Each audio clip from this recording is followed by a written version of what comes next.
In restoring the wagon and putting my parts back on, I did something very silly in that I put a left-hand drive side mirror from a left-hand drive vehicle I wrecked here on my passenger side, and so the mirror doesn't come in far enough despite that glass being all the way.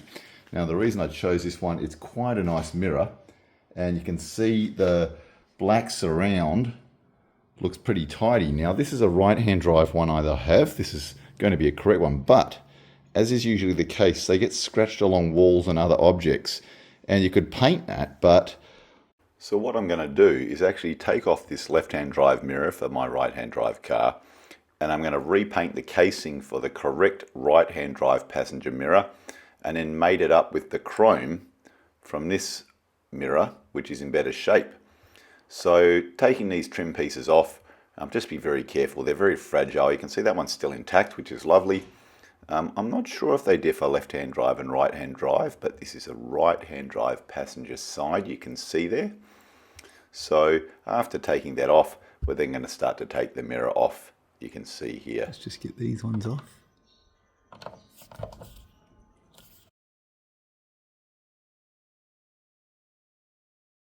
So once those three are off, that should come out. And here's our left-hand drive mirror, which I wouldn't mind using the casing because I think it's a bit better than what I've got. Let's have a look. Let's just pop that glass off, slide it forward. Now the mirror should just normally slide off pretty gently, but this one came off like a bat out of hell, even knocking over my cup of tea there, so they should come off easier. Now let's take the casing off.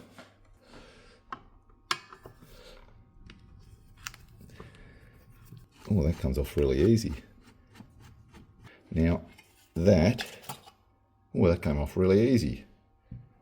There we go. So, and these just pull off.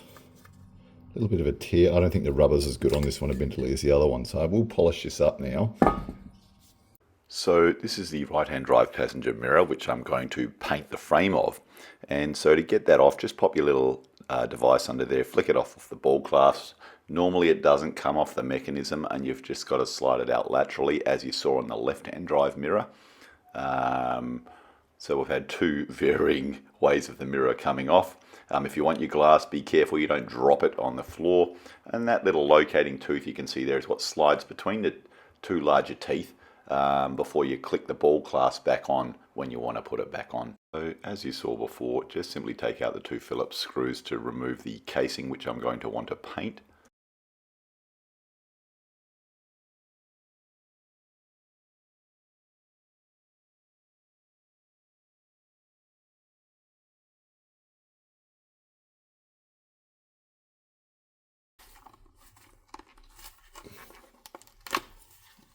There you go.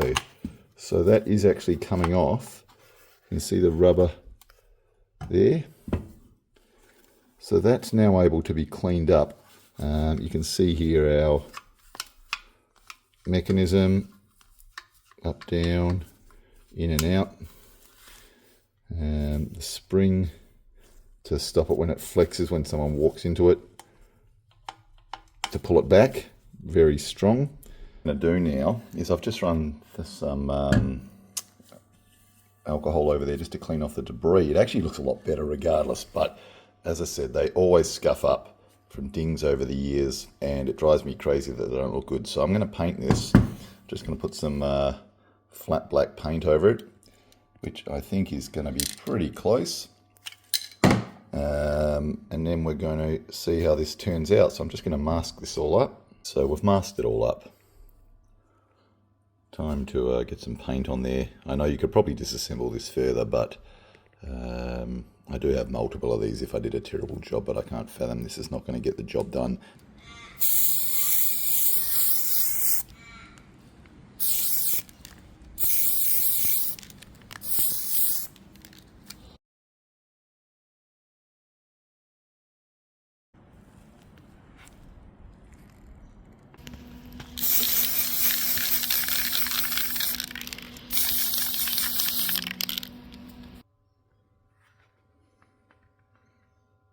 Leave it to dry.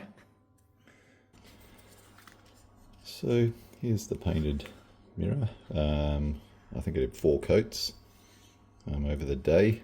It's looking pretty tidy. Let's just pull this off, which isn't really needed, but just didn't want anything on there that didn't need to be there. I'm going to leave that on there for now.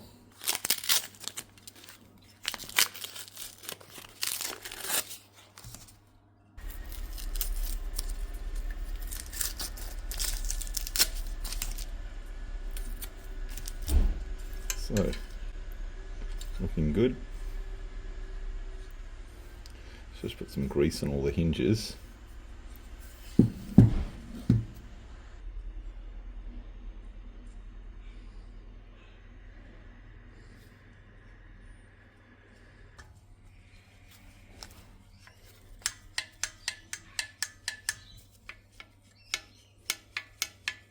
Grease in all of that.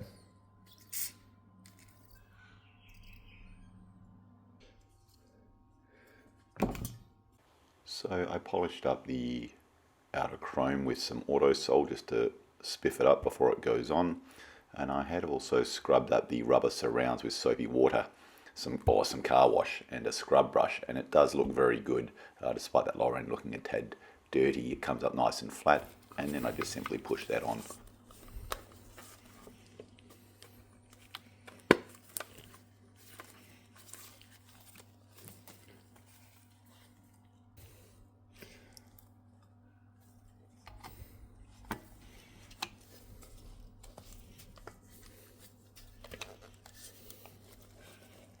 So I've screwed